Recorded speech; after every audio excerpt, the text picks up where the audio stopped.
Another unscripted vlog, but this is one of the most exciting ones of the year, kind of bringing everything that I've learned together into a final set of interviews for this financial firm. We've got one more shoot in the new year, but this is kind of me taking everything that I've been experimenting with, things you've seen me practicing on this channel, just one day in Bristol shooting some corporate multicam interviews actually, which is a new thing for me. It's rare that I ever have more than one camera body. I just can't really justify it. But as you guys know, I'm trying to sell my ZVE one, so I was using that as a B cam, not the ideal interview camera, but because I obviously got my new A7IV, I can pair both of those up pretty nicely.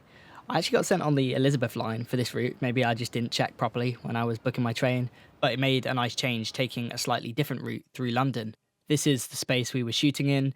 The last video was kind of a part one. If you guys remember, I showed you a picture of this room and I was planning to use my new Manfrotto super clamp to fix my backlight to a small side table in this room. So that was new for me. But what you also saw in the last vlog is that I was able to find a reasonably lightweight boom pole setup. So because I freed up one extra lighting stand, I'm able to attach a boom pole with a grip head to a light stand and get some redundancy audio, which was actually really nice. And I'll talk about that more in a minute. But you can see it's kind of chaos when I'm setting up. I really need to create a system for the way I set up. I have a really good idea of where my lights and my cameras need to go before heading into a space. But in terms of the way that I get things ready, or more so with the pack down, it's so random. I think my brain doesn't work in a very logical way naturally. So I think next time taking a list and just being more prepared with, this is the methodology. We're going to go this way first. You can see I actually broke my boom pole. It's made really poorly. I've had this for like 10 years, so not ideal. I was kind of panicking a little bit here, but couldn't get it fixed. Realised that I didn't actually need the second half of the boom pole because I could get just enough length using the half that snapped. So I'm just going to keep that half of the boom pole. It makes it smaller, easier to transport, and now it's just two parts. So I guess less that can go wrong. I'm just going to be really careful when I'm extending the part that I need. You can see I've just put it into a grip head and it actually works surprisingly well. I know people use like boom holders and stuff, but I had this grip head which I wasn't really using anyway, so it makes for the perfect boom pole holder, and you can kind of get any angle. Obviously, because the microphone doesn't weigh much, you can maneuver it however you'd like. And I just had it pointed down at the chair here, and you can see this is the 60X with the Manfrotto super clamp on this side table, which I deemed just strong enough to hold the light.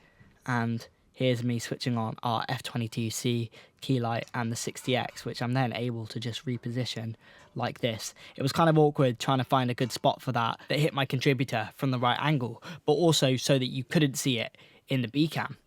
This is our primary interview setup. It's a really nice space. I'm glad they had plants. I love plants. They had some books which I stole from the other side of the room to put on the windowsill in the back, and decided to shoot against the window because it was a cloudy day. My 200-watt light doing more than enough there, and me just dialing in my 60X here to get the right amount of backlight.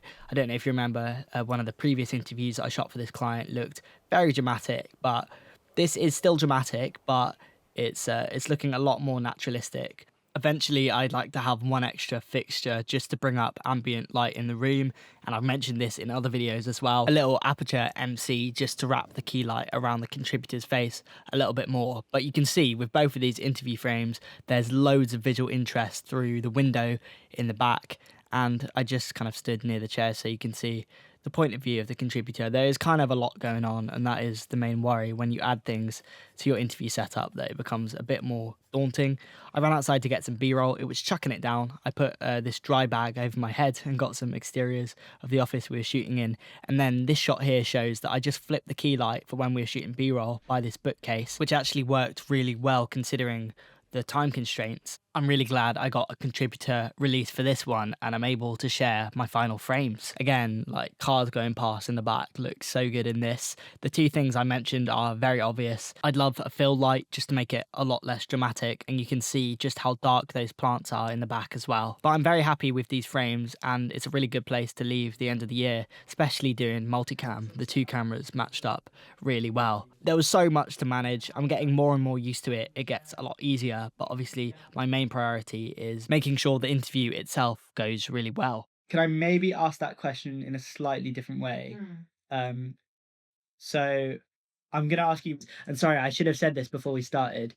You have been doing this, but if for each answer you could kind of repeat the words in the question as well, just to give it a bit of context, that'd be great. The redundancy audio was great. It freed up so much headspace for me, and this little snapped in half beam pole is now the perfect length and super lightweight for this use. It was definitely not ideal having the ZVE1 fan going though, and I did need to clean up the audio a lot in post. I've now added another thing to my future expenses list, which is just a nice, great quality shotgun mic, because this one is not quite to my standards. I'm going to look around for some light stands that are even lighter low capacity, maybe a kilogram. Transfer the light stand you see in this shot for my key light, because the other one's basically falling apart, and then keep this Manfrotto super clamp for my backlight. I really want redundancy audio, but I just can't justify bringing a heavy light stand on every job. I really love Multicam. It's going to make my life so much easier in the edit in terms of not having to cut away to B-roll. You can kind of just stay in a moment. I think I'd opt to shoot on a longer lens than this.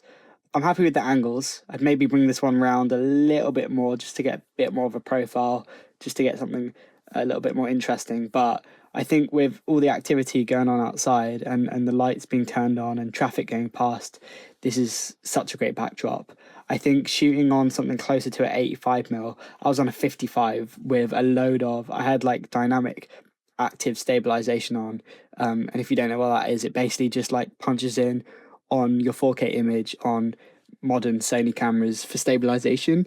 Obviously, I didn't need the stabilization because I was on a monopod, but it gave me that extra little bit of reach to be able to get something maybe closer to 60mm. But I'd be looking at the A6700 as a potential B cam. Not going to buy it anytime soon, but this was really nice having two cameras for this shoot.